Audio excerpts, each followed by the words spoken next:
listener production. Hey, Bension Siebert here with The Briefing. Our tech overlords freely admit the artificial intelligence systems they're building will destroy jobs. But they assure us it's all going to be okay. I think it will be so clear once these robots are off doing all of these other things that there's some special human things, and we don't really care about that much what those robots do in the same way that, we don't care that much about the machines and factories making stuff for us. Sam Altman, the man behind ChatGPT, says artificial intelligence will replace some jobs but create better ones in their place.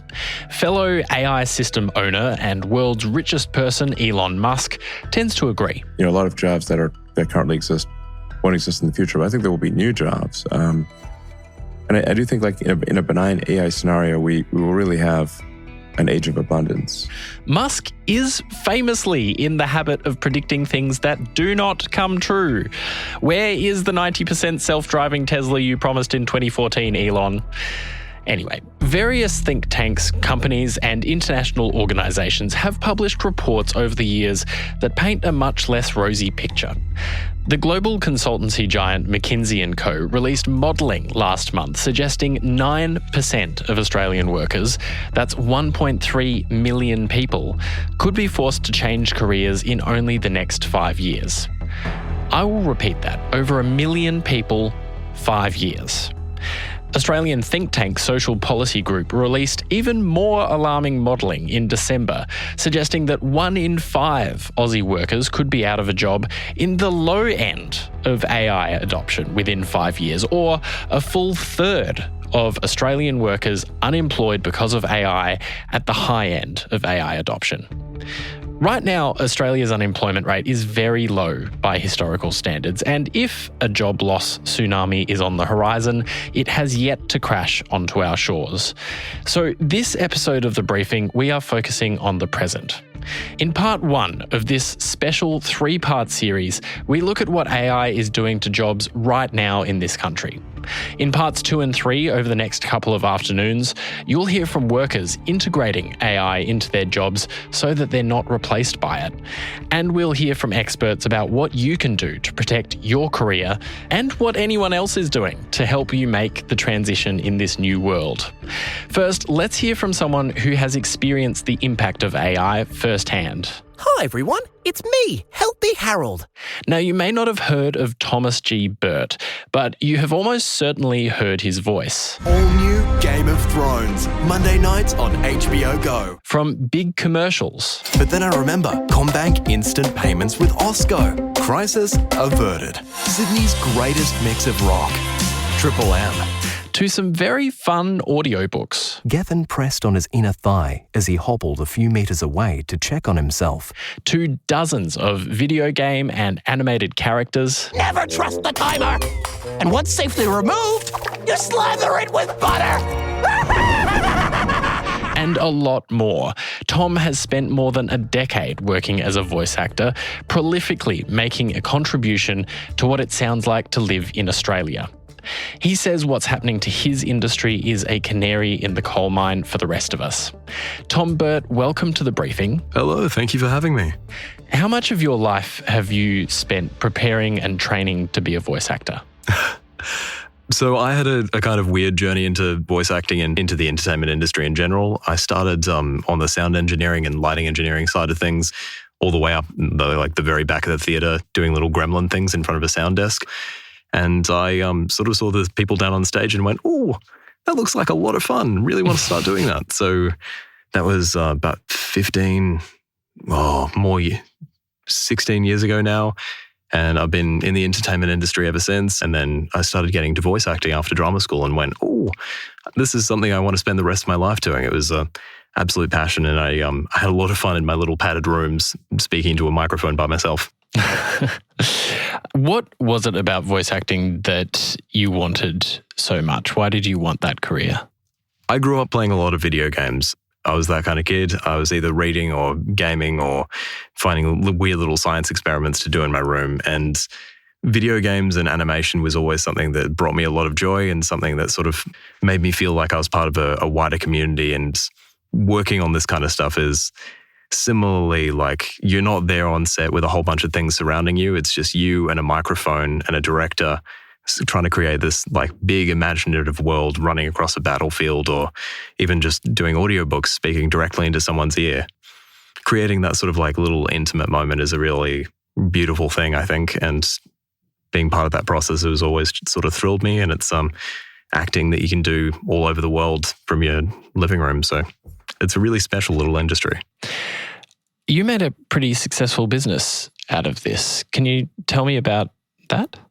Just prior to the first set of lockdowns, went very, very hard into voice acting as a career. So it was around like mid 2019 or so, I pivoted away from my call center job with every other actor in Sydney at Cellar Masters and started doing a huge amount of voice acting from home. I started emailing as many people as I possibly could, both here and overseas, and just hustling as hard as I can, going, hey, is there anything that you need voice acting for? Absolutely anything at all.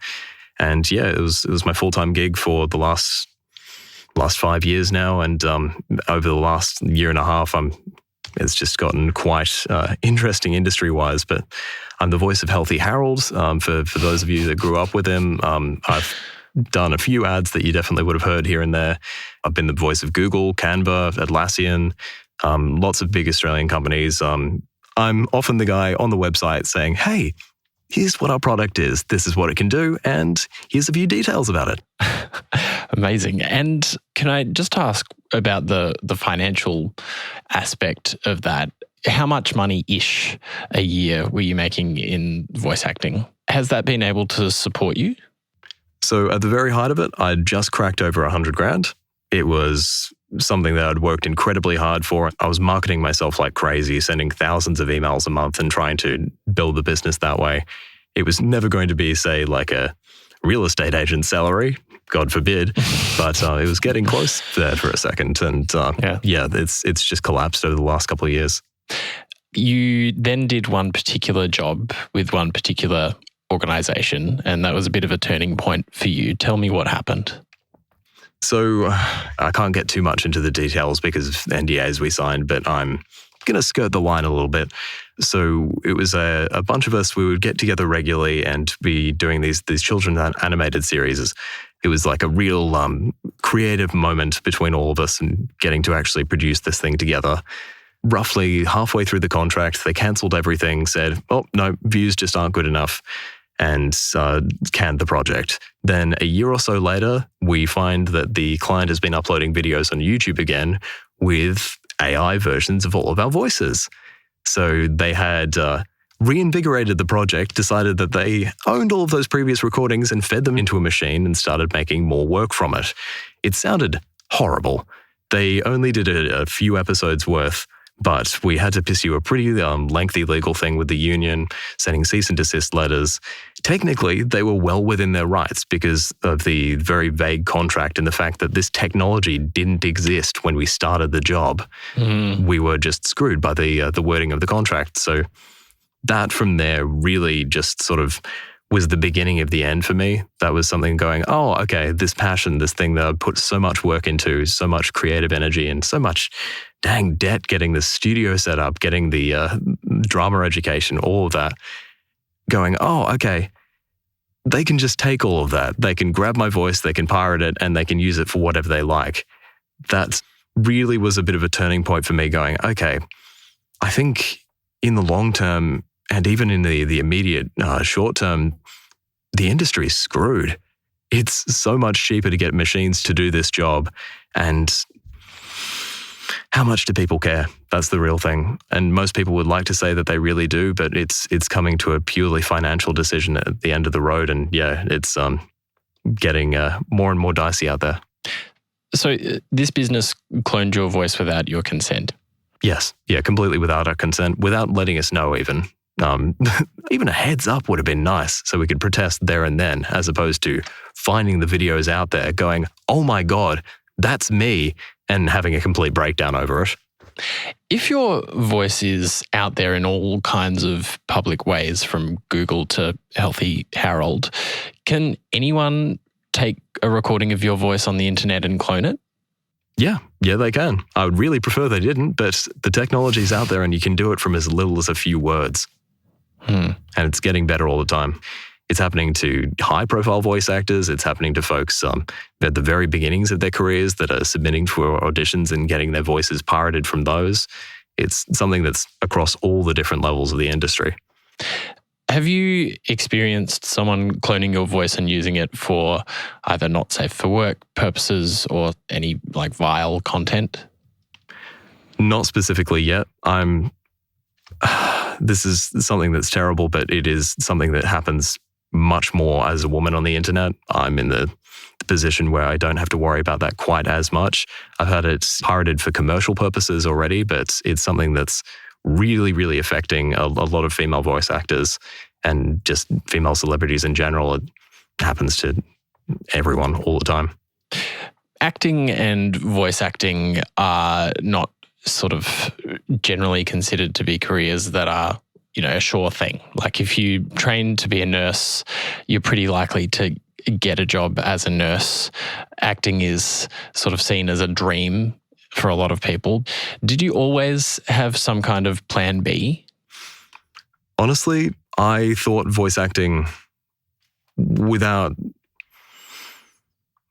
I thought voice acting was the plan. It was something that I put a huge amount of effort into, getting the audio engineering side, getting all the different skills associated with it. So I wasn't necessarily just a voice actor. I was an audio producer. I was someone who could write ad copy, do all of that.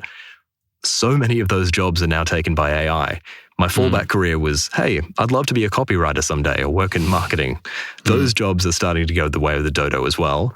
And yeah, I'm now selling self-storage to pay the bills. And it's not exactly the creative pursuit I saw myself in 10 years ago. A lot of people are very excited about AI. Clearly, this is a technology that has huge potential in all kinds of areas of life, as well as huge risks. What would you say to someone listening to this right now thinking, well, we don't have many blacksmiths, we don't have many horse-drawn carriage riders at the moment, but that's just kind of the way that things go when we make progress in technology? I think when it comes down to it, this technology is out there. It's not going away. It's not going to be something that we can just try and reel back in. It is making some people's lives much better. It's making some people's lives much worse. When it comes down to it, the important thing for all of this is consent and compensation. So if your voice has been used, you should know about it, you should be informed, and you should be compensated for it. If something has been generated with AI, like just to use a popular example at the moment, the Fantastic Four poster that's just come out, one of the people holding flags has 3 fingers. You don't see that that's an AI-generated image, but yet that's countless people's jobs taken away. All of the models that would have been in that photo, all of the people that would have been involved in the marketing campaign, in the shoot for that content. This transitional moment is a really, really important time because we don't have universal basic income right now. All of these jobs are disappearing, yes, and all of the money is going into the pockets of big tech. This isn't the case of, okay, we're now producing cars, those jobs are going somewhere else. The blacksmiths are becoming car mechanics. These jobs just don't exist anymore, and all the money is just going to people all the way up. There's no trickle down happening. So whether it's a solution that we need in legislature or whether it's something that we need to throw a few bricks through windows, I don't know. But this transitional moment is the thing where we just need to have a bit more of a think about the impact of this technology. Are you worried that the horse has already bolted? Because we know what these AI large language models are trained on. They're trained on more or less the entire internet. They're trained on more or less the entire history of human literature. They're trained on everything that these tech companies can grab their hands on. There was never any copyright. There was never any payment. There was never any compensation. Is it too late? Yes. Quite honestly, yes. I think we have reached a tipping point a few miles back, and we're still yet to see the effects of all of the damage, but yeah, there is not a huge amount that we can do.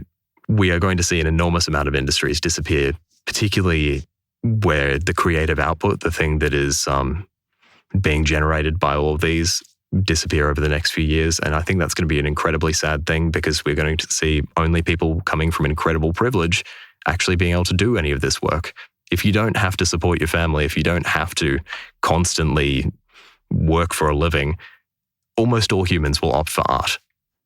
And that's a beautiful thing, but it's going to go away really, really quickly. What advice would you have for someone else in voice acting, in, I don't know, say podcasting, journalism, in terms of if they feel like maybe their job might be at risk? What would you say about how to adapt to that situation? I would love to grab some advice from them, all things considered. It's a very, very hard thing. Transitioning to any other part of the industry feels like you're on a tightrope. Okay, will this job be also going in the next couple of years? Honestly, it's a great time to start hitting things. I took up a whole bunch of martial arts, and it's a very, very easy way to go, okay, what is something that I can do with my hands that is something that can't be taken from me by a machine, by a computer? Yeah, I'm still figuring all of this out. I'm figuring out where I want to go after this. I'm figuring out what I want to do with the rest of my life, because all those decisions had been made, and suddenly that's just not a long-term course anymore. Finally, what would you say to Anthony Albanese about this issue?